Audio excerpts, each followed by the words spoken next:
Ya'juj dan Ma'juj mendirikan gerakan Zionis dan negara Israel. Tidak ada keraguan pada kenyataan bahwa buku ini dapat memberikan kejutan psikologis kepada para pembaca dari pihak Barat, Kristen, Yahudi, dan bahkan sebagian Muslim. Namun, biarkan kami membuatnya menjadi jelas dan sederhana bahwa kami tidak menulis buku ini untuk menyerang para pembaca dari kalangan-kalangan tersebut. Kenyataan internal dalaman saat ini, seperti yang dipahami melalui Al-Quran, sangat berbeda dengan penampilan eksternal luaran yang dijadikan landasan orang-orang dalam membuat pertimbangan. Akan ada perbedaan sudut pandang antara orang yang melihat dengan dua mata, yaitu mata eksternal mata fisik luar dan internal mata hati di dalam, dengan orang yang hanya melihat dengan satu mata karena mereka buta secara internal yakni buta mata hatinya. Nabi Muhammad SAW memperingatkan bahwa zaman Dajjal al-Masih palsu akan menjadi zaman ketika penampilan dan kenyataan menjadi sangat berbeda satu dengan yang lain. Tidak ada yang dapat melihat secara internal dan mendalami kenyataan pada zaman akhir kecuali orang-orang yang dengan penuh keimanan mengikuti Nabi Muhammad SAW. Kami merasa yakin akan ada sebagian umat Yahudi yang membaca penjelasan berlandaskan Al-Quran mengenai peristiwa-peristiwa yang terungkap di tanah suci ini. Insya Allah akan meyakini kebenaran Al-Quran dan sebagai akibatnya menerima Nabi Muhammad SAW sebagai Nabi yang benar dari Tuhannya Ibrahim. Penafsiran dan penjelasan. Kadangkala kami sendiri harus menafsirkan teks Al-Quran ketika teks tersebut tidak dijelaskan secara langsung, baik oleh Allah Maha Bijaksana atau oleh Rasul-Nya SAW. Kami melakukannya agar dapat menentukan penjelasan Al-Quran untuk topik kami. Jika kami melakukannya, maka itu berarti kami menolak mereka yang mengaku memilih tidak menafsirkan apapun dari teks suci, melainkan yang memiliki makna yang langsung dan jelas. Kami mengajak mereka yang menolak penafsiran kami agar mereka sendiri mengajukan penjelasan bagaimana Al-Quran menjelaskan kembalinya umat Yahudi ke tanah suci. Selanjutnya, jika kami menafsirkan teks Al-Quran, kami selalu melakukannya dengan ketentuan bahwa Allah Maha Tahu. Allahualam. Yerusalem dan klaim kebenaran Al-Quran menjadi hal yang dianggap ketinggalan pada zaman sekularisasi pengetahuan ini untuk memilih wahyu yang turun dari Tuhannya Ibrahim alaihissalam sebagai sumber untuk mencoba menjelaskan peristiwa dunia. Tetapi hal ini tepat terjadi ketika negara Israel muncul di dunia modern. Zionis Yahudi Eropa menggunakan Taurat dalam mengemukakan argumen mengenai hak anugerah Tuhan mereka untuk merebut tanah suci dan merestorasi negara Israel yang didirikan pertama kali oleh Nabi Raja Daud alaihissalam.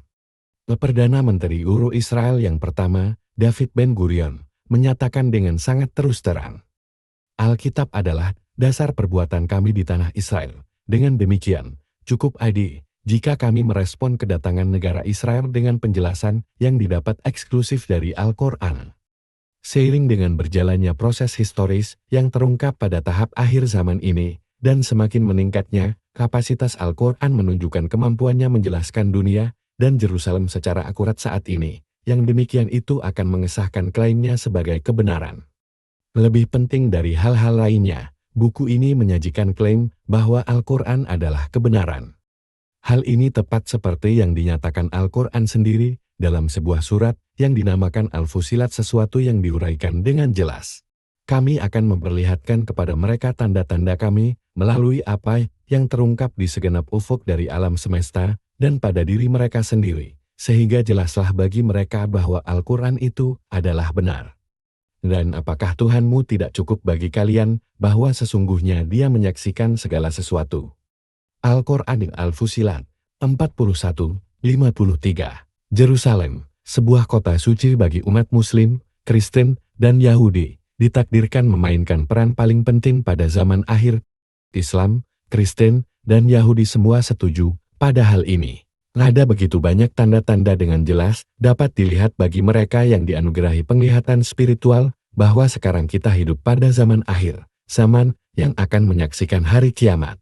Sangat penting pandangan Al-Quran mengenai topik ini disampaikan lagi dan lagi pada zaman ini, karena Yerusalem telah mulai memainkan peran tersebut yang memang merupakan takdirnya. Buku ini menjelaskan peran itu juga sangat penting. Peran Yerusalem pada zaman akhir harus dijelaskan melalui sudut pandang intuitif spiritual, karena peran itu hanya dapat dilihat dengan cara tersebut. Tentunya kami ingin menjangkau pembaca dari kalangan awam, sangat penting agar mereka mengenal takdir Yerusalem dan Tanah Suci berlandaskan Al-Quran dan hadits sabda Nabi Muhammad SAW. Karena klaim saingan pada Yerusalem masing-masing menyatakan bahwa Yerusalem ditakdirkan mengesahkan klaim eksklusifnya pada kebenaran dan membuktikan yang lain salah. Uraian sederhananya adalah umat Yahudi percaya bahwa takdir Yerusalem akan menyambut kedatangan Al-Masih. Saat Al-Masih datang, dia akan mengembalikan masa emas atau kejayaan umat Yahudi dan akan menguasai dunia dari Yerusalem. Hal itu akan membuktikan kebenaran Yahudi dan akan mengesahkan kesalahan klaim saingannya. Umat Kristen juga mempunyai kepercayaan bahwa saat Isa Yesus Al-Masih kembali, dia akan memerintah dunia dari Yerusalem dan dia akan mengesahkan kebenaran dogma-dogma Kristen seperti Trinitas, penitisan Tuhan, penebusan dosa, dan lain-lain. Dengan demikian, akan mengesahkan klaim Kristen sebagai kebenaran dan membuktikan yang lain salah. Umat Muslim juga percaya bahwa Yerusalem mempunyai takdir yang akan mengesahkan klaim Islam sebagai kebenaran dan akan membuktikan kesalahan klaim Kristen dan Yahudi sekarang. Karena ketiga konsep kebenaran ini, semuanya mengaku berasal dari Ibrahim alaihissalam, namun memiliki perbedaan yang sangat jelas, maka ketiganya tidak mungkin benar semuanya. Pandangan umat Muslim, seperti yang muncul dalam buku ini, adalah bahwa Isa alaihissalam Al-Masih asli, akan kembali ke bumi suatu hari nanti, menuju Yerusalem, dan memerintah dunia sebagai hakimun adil pemimpin yang adil, akan menikah, punya anak, dan mengalami maut. Muslim akan berdoa untuknya, dan dia akan dikubur berdampingan dengan Nabi Muhammad SAW di kota Madinah di tanah Arabia di mana Nabi SAW dikuburkan. Saat dia kembali, Isa alaihissalam akan menghancurkan salib, itu akan menjadi akhir dari kekristenan, agama salib, lalu dia akan membunuh babi. Dari Abu Hurairah, Rasulullah bersabda, "Demi dia yang menggenggam jiwaku, putra Maryam akan segera turun ke tengah-tengah kalian sebagai pemimpin yang adil. Dia akan menghancurkan salib dan membunuh babi, dan menghapuskan jizyah pajak bagi umat Yahudi dan Kristen yang tinggal di wilayah Islam. Kemudian akan ada banyak sekali uang, sehingga tidak akan ada lagi orang yang layak menerima zakat." Sahih Bukhari. Maksud kata babi tidak dapat ditafsirkan secara harfiah, karena penafsiran tersebut tidak cocok dengan konteks hadits tersebut, melainkan penggunaan kata babi menunjukkan kemurkaan Tuhan yang sangat besar. Buku ini memiliki pertanyaan, siapa babi yang akan dibunuh Al-Masih saat dia kembali? Kepada siapa Al-Masih akan sangat marah? Siapa yang mencoba menyalib Al-Masih? Umat Muslim mempunyai informasi yang tepat mengenai waktu saat Isa alaihissalam Al-Masih akan kembali, yaitu saat air di Laut Galilea hampir mengering atau telah mengering. Bahkan pada saat itu, ketika Allah mengutus Al-Masih putra Maryam, dia akan turun pada menara putih di sisi timur Damaskus, memakai 2 kain berwarna jingga muda, dan meletakkan tangannya pada sayap 2 malaikat. Saat dia menurunkan kepalanya, akan jatuh butiran-butiran keringat dari kepalanya. Dan saat dia menaikkannya, butiran-butiran seperti mutiara akan menyebar darinya. Setiap orang kafir yang mencium bau tubuhnya akan mati dan nafasnya akan menjangkau sejauh dia dapat memandang. Kemudian, dia akan mencarinya Dajjal, sampai dia menangkapnya di pintu gerbang Lut dan membunuhnya. Kemudian, segolongan manusia yang dilindungi Allah akan datang kepada Isa putra Maryam, dan dia akan menyeka wajah mereka dan memberitahu kedudukan mereka di surga. Pada saat itu, Allah menyampaikan wahyu kepada Isa, "Aku telah memunculkan di antara hamba-hambaku segolongan manusia yang tidak ada yang sanggup untuk melawannya. Engkau bawalah orang-orang ini dengan selamat ke Tur, dan kemudian Allah akan mengirim Yajud dan Majud dan mereka akan turun dengan berkerumun dari setiap ketinggian. Yang pertama dari mereka akan melewati Danau Tiberias dan meminumnya, dan ketika yang terakhir dari mereka lewat, dia akan berkata, 'Dulu di sini ada air.'" Sahih Muslim. Laut Galilea disebut juga Danau Tiberias atau Danau Kineret, berkurang volume airnya pada saat ini daripada sebelumnya dalam sejarah, dan volume air itu terus berkurang karena pemerintah Yahudi Israel mengambil lebih banyak air daripada kemampuan alam mengembalikannya kembali ke laut. Sesederhana itulah penjelasannya. Saat air mengering dan tidak ada lagi air segar yang tersisa, akhirnya Yahudi Zionis akan mencapai puncak kekuasaan tertinggi. Dalam keseluruhan strateginya membuat bangsa Arab tunduk pada kekuasaan umat Yahudi di Tanah Suci. Hal itu akan berarti, secara tidak langsung mereka menyembah Al-Masih palsu daripada menyembah Allah Maha Tinggi. Mereka disyaratkan demikian untuk mendapatkan air hasil desalinisasi milik Israel. Orang-orang Arab akan menjadi terlalu miskin untuk membeli air. Buku ini menjadikannya jelas bahwa yang harus dilakukan umat Yahudi tersebut adalah mengukur sisa waktu sebelum kehancuran mereka dengan mengamati tingkat ketinggian air di Laut Galilea. Bagian 1. Bab 2 Misteri Yerusalem. Kota dalam Al-Quran.